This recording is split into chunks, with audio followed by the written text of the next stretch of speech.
Yeah. Yeah, okay. I'm also known as the Duchess of Bedford, and I live in Bedford, New Hampshire, and that's part of that. But afternoon tea was started in Bedford, England by Anne-Marie Stanhope. And she was the 7th Duchess of Bedford in England, and I'm the 1st Duchess of Bedford in the USA. So there we go. We both do afternoon tea, but she beat me. She did it first. So I am going to refer to my notes. There's a lot I want to share, and I don't want to forget anything. This is the honor spot over here for all of our different teas, and we'll share that shortly. But my business name is Tea for You, and I also do a lot of talks on history, the history of tea, on hospitality, tea and food, and health, and a variety of things. And tonight, we of course are doing a very special tea sniffing. And we will also be able to enjoy drinking the tea. Matt put out quite a variety over there. And I did bring, if you haven't had a chance yet, there's 2 teas. One is a black tea and one is an herbal tea. And you're welcome to help yourself with that. And the scones that I prepared, one is a lemon and the other one is a, what did I do, cherry. So these are all in my line. I have the teas available and the strainers, which is also a very important part of tea. So anyway, we can talk about those as we go. They're all different styles of tea, but the main plant, the only plant, is the Camellia sinensis. Now, you can have black, green, white, but all from that one plant. And it depends where it is grown, what countries, the elevation it's grown at, and all the soils and stuff, they have different minerals and makes them have unique taste. So when you have a tea, you can know that there's been different methods for preparing the teas. They have different ways they can do it to give the unique flavor. Some things are fired, some things are just dried, but there's just a combination of a couple of them. You can see some leaves are kind of tight, and others are a little bit looser. Some are large, some are smaller, but they're all that one plant, but just the way that they process it, it makes it be very nice. Now the black tea, the leaves are rolled, and they're allowed to fully oxidize. Oxidation is a big part of all the teas. And then the leaves are fired in a drying oven. And the green tea is actually steamed and then pan-fried. And the white is steamed and dried thoroughly. The white is very, very delicate. They have to handle it very carefully.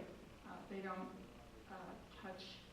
It's like the first buds that come out, and that's why they're white. They haven't had a chance to turn it all yet.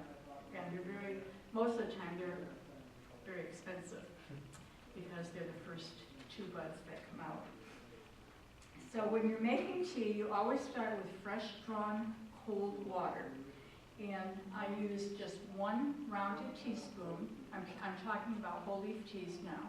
1 rounded teaspoon per cup. And if you are going to use a tea bag, of course, it's just the 1 tea bag per cup.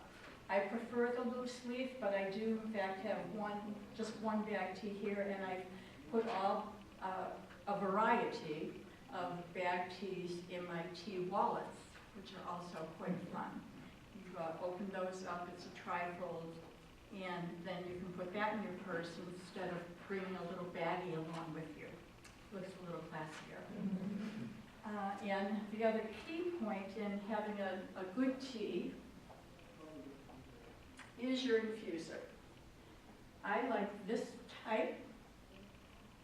It's made well, very, very tight mesh here. So your leaves, things aren't going to be getting through. I know that most people do have a tea ball, and I've experienced it, that sometimes little bits of the tea get through there. There's nothing wrong with that. You can eat the tea, of course, but sometimes it's not as pleasant on your palate when something is sticking there. So this kind of solves that particular problem. So when you're preparing the water, you bring it just to a rolling boil. And then, especially for your black teas, it's okay to pour it over. So we're talking about a 212-degree temp.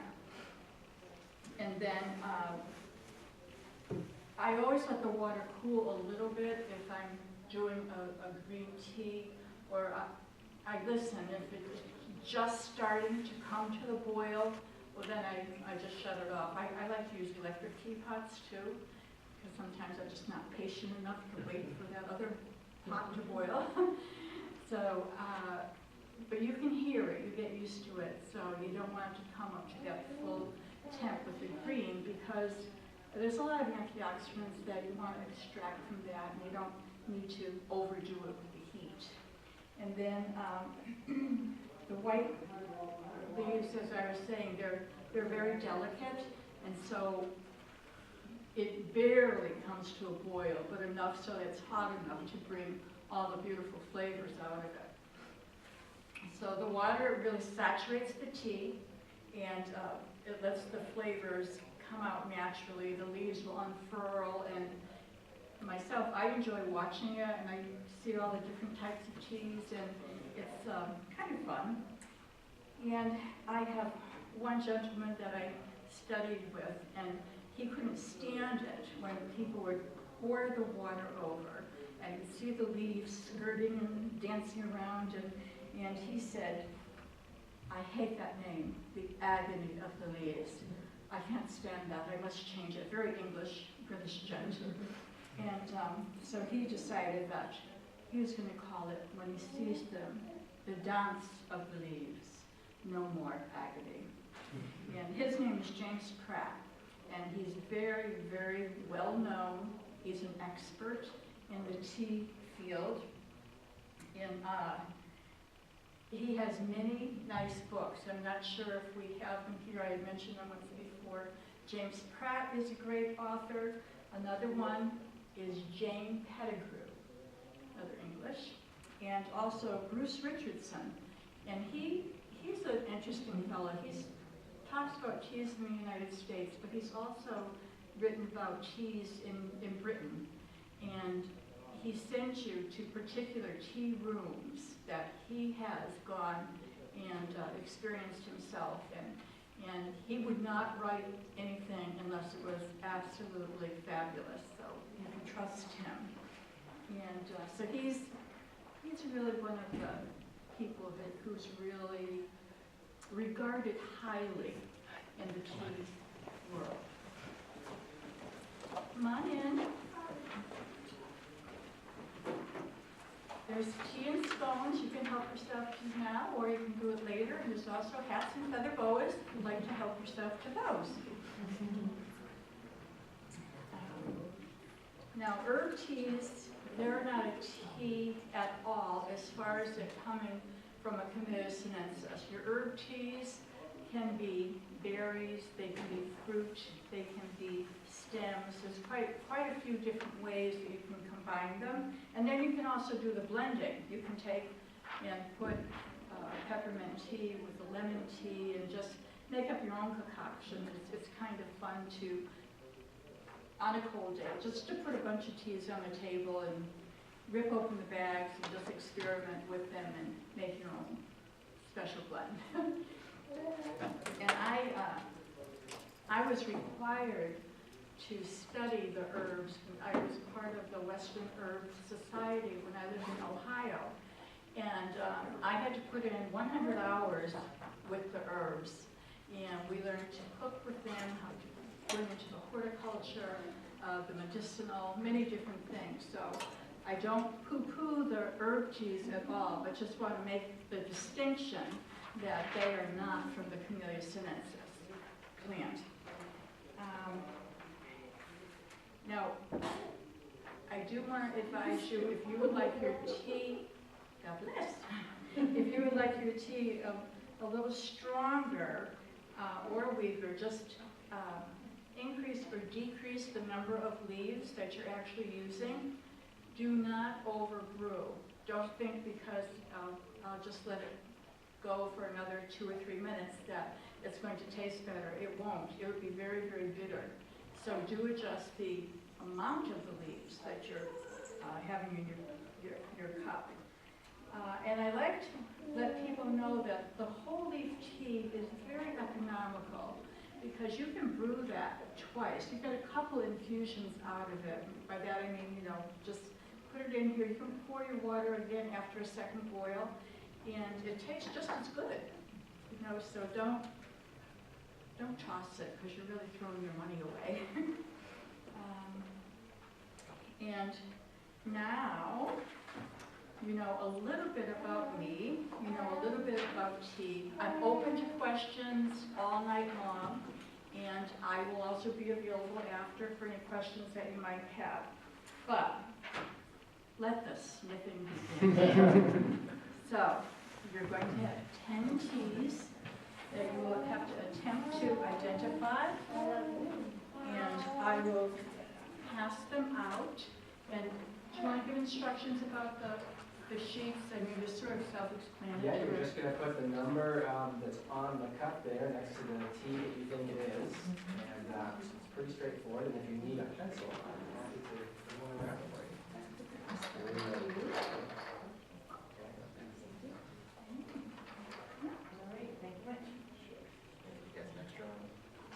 So what we're going to do is we'll pass these to your right, okay?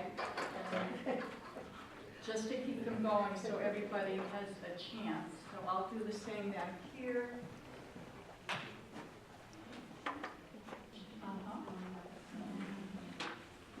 So what you're going to do is, well, I could have taken the covers off for you. Sorry about that. I will do that. You're just going to sniff the tea. Try to identify what you think it is. And record it on your papers. Going to take this one as well. Okay. Isn't there a number on it? Oh. Is there one on the bottom?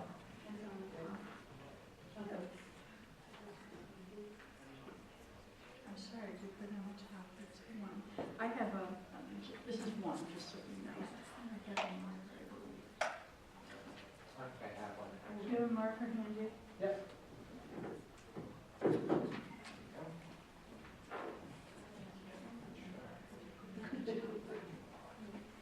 Got you guys here about the event?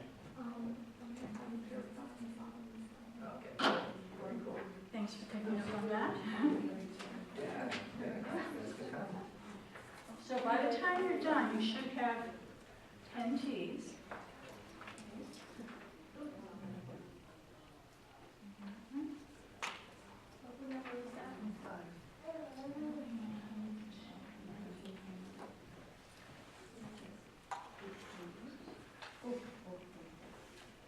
I'm sorry.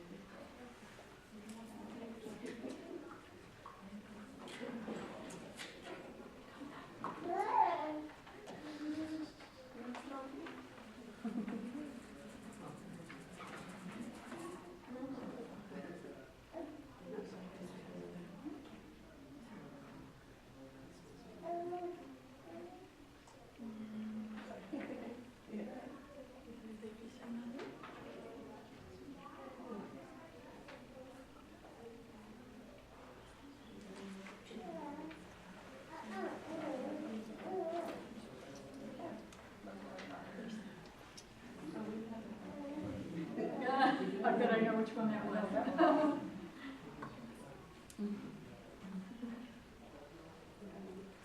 Oh, we have this one.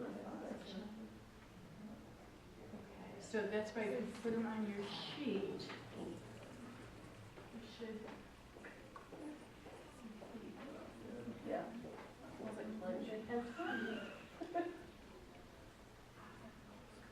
You have this from before, you're saying? Yes. Okay. We haven't done any blue or short. Okay. Thank you. Spring tea. And two which I have. Is that? We've done these. Okay.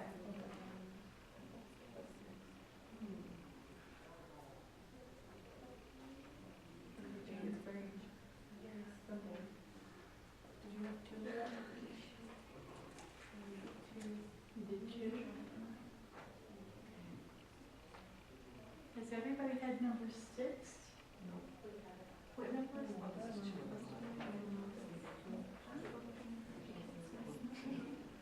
You girls are getting backlogged here. You haven't done Oh, number. yeah, we done two.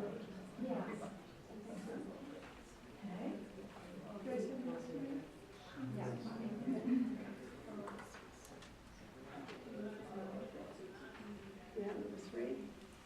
Has everybody had number 2?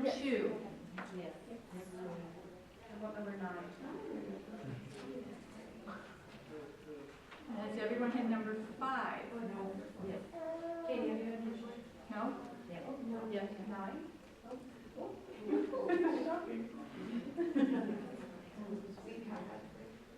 I have 3 and 10. We had 10. And 4. We had 10 and 4.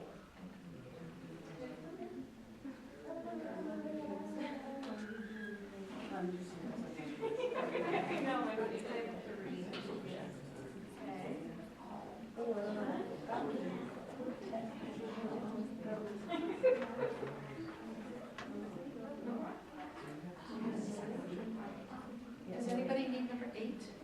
Yeah. Have we done Saturday here? And you've done 10? I don't need that. And you've done 10? Yep. 4 and 10? So you're gonna need number 9? Guys need number 2? Oh, sorry. The ladies have done 4? Yes. Okay.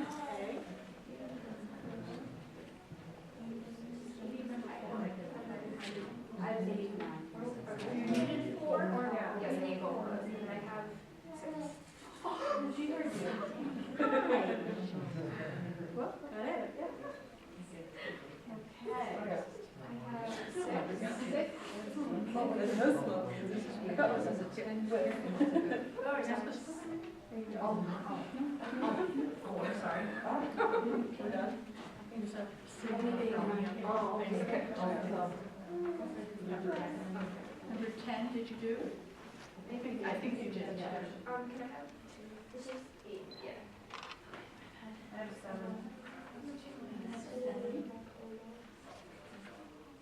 I need 7. And 1, and 3. I need 7.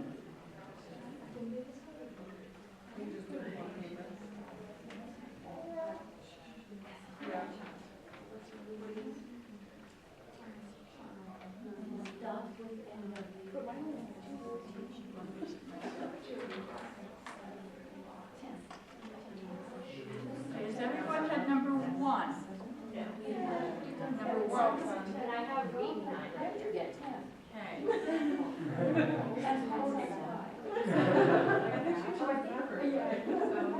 She was like, you smell 10? Okay, thank you. Yeah.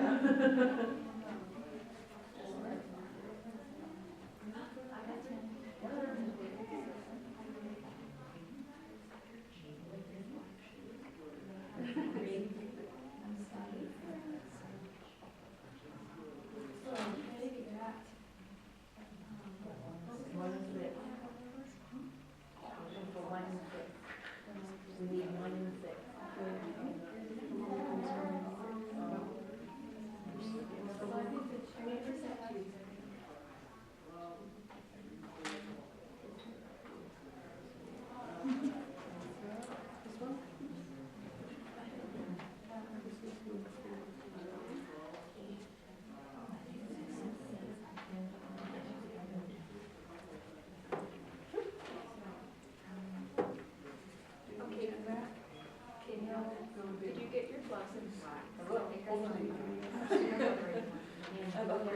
Oh, I think we have them.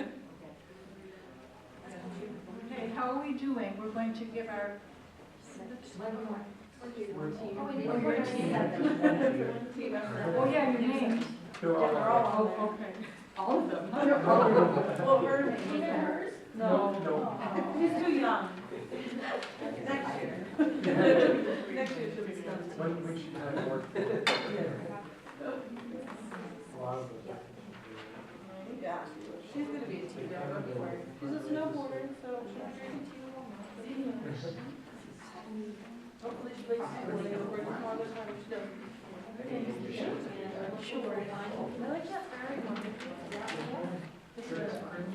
No, just straight up. No. I love you. Yeah.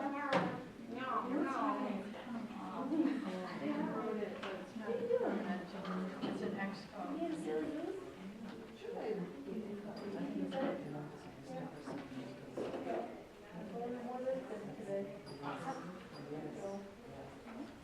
Sorry.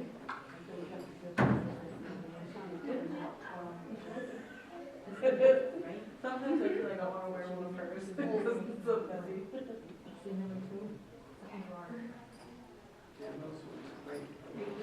Oh yeah, that's wonderful. Yeah. Oh, it's the box in the back. Yeah, yeah, that's your Yes, I'm sorry.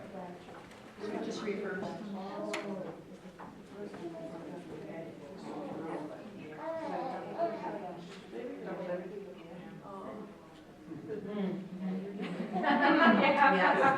That was obvious. Yeah, it is. Yes.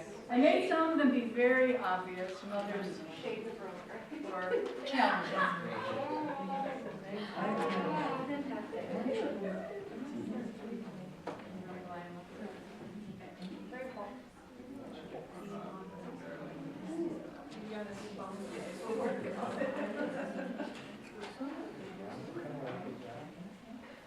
Please don't murder me.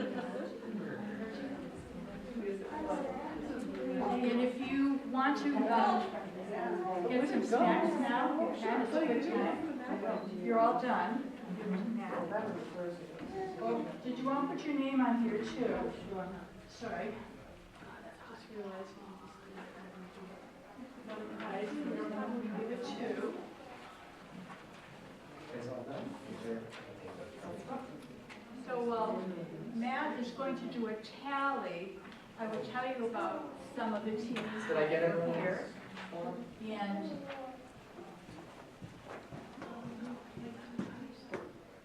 just help yourself. Yes. I would like the black, the green, and the white. Which has the least amount of happy? Well, again, they're all from the same plant. So we're going to have, probably in order, black, green, white.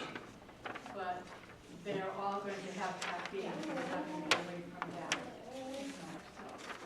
So it just depends, I think, on how much processed you want to. So it's black, green, white. Just differently, just the way that they do them. But I myself don't think there's a huge difference between them, unless you are a real connoisseur. I don't think that it's going to make that much of a difference, but that's how it is black, green, white. So black having. The highest content. Yeah, then your green and then your white. They all, by the way, have the antioxidants. I know that the media gives green tea like that's the best one in the whole world, but composition-wise, they're all the same. So you can get many health benefits from the black tea as well as getting it from the green tea. Because they all, for example, they would all have a natural occurring fluoride, whether it's black, green, or white. So that has helped, they've said, with cavities. And there are some that say that the green, perhaps having a little more on the antioxidant side, is what they're using to help with cancer prevention. Of course, so it doesn't go much further. I did study with a gentleman, Dr. Lung Chung, and he was doing a lot of research on the green tea and cancer, and he was just, as far as I know, he was going to be published, and it may have already happened recently. But it's great to know that there are some natural things, like teas, that are so beneficial for you. So has everyone had a snack and turned in your papers? Okay. I'm now going to tell you a little bit about some of the teas that you were sniffing. Chai tea is one that I think of as a really great wintry kind of tea, because it has the cardamom and ginger, and ginger it has a lot of healing properties as well. So it's very good. It certainly would clear your sinuses. And the chamomile is an herbal that has that little bit of an apple aroma to it. And that's very good for any upset stomachs. And you've probably heard about Peter Rabbit when he went into Mr. McGregor's garden and he overindulged in everything that he had and went home with a severe tummy ache. And so it was the chamomile tea that his mother gave him to help him get over that. It's a great tea before bed too, if you want to take it, you know, an hour before you're going to go settle down. And one on the market that I really enjoy is sleepy time tea. So it's your seasoning. They have a very nice one if you're not going to have just the straight chamomile. And it's definitely effective. So, it feels nice, you know, just to have a little bit of that before sleeping. The other one that came around was Constant Comment. And that one is an older tea blend. It has orange rind in it and a little dash of a sweet spice to it. And it is proprietary. The woman who created the Constant Comment tea, she did it in her own kitchen. And what happened was she was getting constant comments from all of her friends about the tea, so she decided to name it Constant Comments. And her name was Ruth Bigelow, who we know now as Bigelow Tea is still a very large tea company doing many different teas, but she did make this classic in 1945 in her own kitchen. So I think that's where a lot of things begin today, or through the years, in our own kitchens. So we shouldn't be afraid to experiment with different things, and you never know, you might be on the market yourself. And Earl Grey, now that for me has a very strong scent, and it's really the oil of the bergamot flower. If you ever smell those, you know, in your gardens, they're really very highly scented. And so you can have the Earl Grey, or if that's too strong for you, you can have Lady Grey, which is just a tone below the Earl Grey, so that strong bergamot isn't as intense.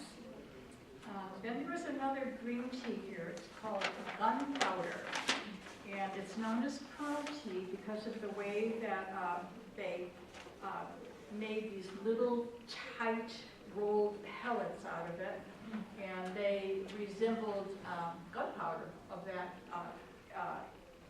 eras that have passed. So that was kind of a different tea. It would certainly not be my favorite, but I know even in colonial times that was a tea that they did kind of enjoy a lot. The other famous tea, of course, is Irish breakfast. Yeah, so we have Irish breakfast, English breakfast, Scottish breakfast. Everybody has their own breakfast tea now. But an Irish is an Assam tea, and it's very strong. And to me, out of all of them, it has the fullest flavor. Although the Scotch, they try to compete a lot with that, but I still, of course I'm Irish, so maybe I'm partial to that. But I love a good cup to get me going in the morning, the Irish tea. And there are some teas that do well with milk and a little bit of sugar or sweetener, and that is one of them, the Irish tea, or the English, any one of those. But other teas, I did bring honey tonight as well as the sugar cubes. And sometimes just a little drop of honey is just all that you need in an herb tea too. And sometimes it really does even enhance the flavor. It brings out to a full taste for your taste buds. Let's see, then there's jasmine rice. I make jasmine rice with the jasmine tea. So the jasmine, those leaves are picked at a flavor peak and early in the spring. And find it a lot in China traditionally. And this is before the rains. They're picked and then they're held for the entire summer. And when the jasmine flowers are available for the blending, then they mix that together. And that is really a very pleasant tea for an afternoon tea. And I do make jasmine rice.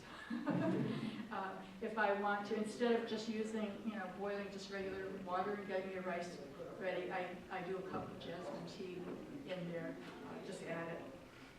Brew the tea first, I don't throw the leaves in. You could, I guess. But then there was a lemon tea, and a lemon verbena used to be a favorite herbal beverage in Europe since the late 18th century. And many medicinal properties with that tea as well. And you can, I think I mentioned, you can always combine the lemon and the peppermint together. And they're very healing in having that combination.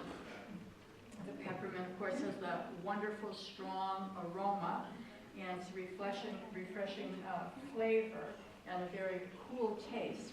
Sometimes you've had like a mint lozenges, and you could just feel it on your throat. And I was fortunate enough to go to Celestial Seasonings out in Colorado, and they take you on a wonderful tour, and when they do, there is one huge refrigerated area where the mint tea is behind doors because it permeates the air so much, it's unbelievable. So I thought I would be cool and that I could go in there and just stay for a few minutes. No way. After about 15 seconds, I could hardly breathe.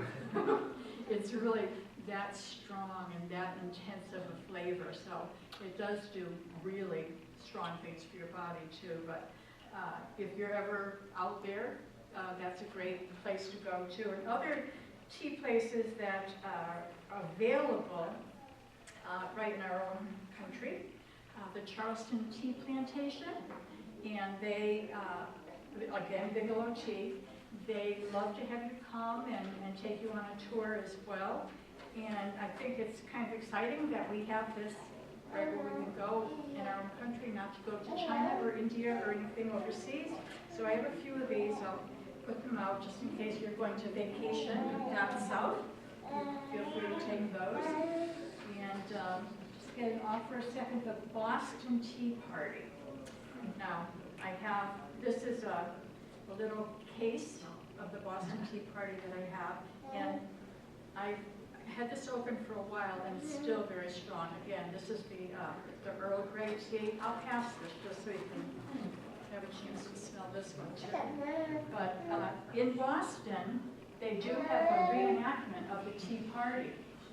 And you can go on the ship and they bring you into like a little waiting area, and they have people in full dress for the period, and rather Disney-like, where you go into 3 different rooms and you have different speakers, again, they're all in costume.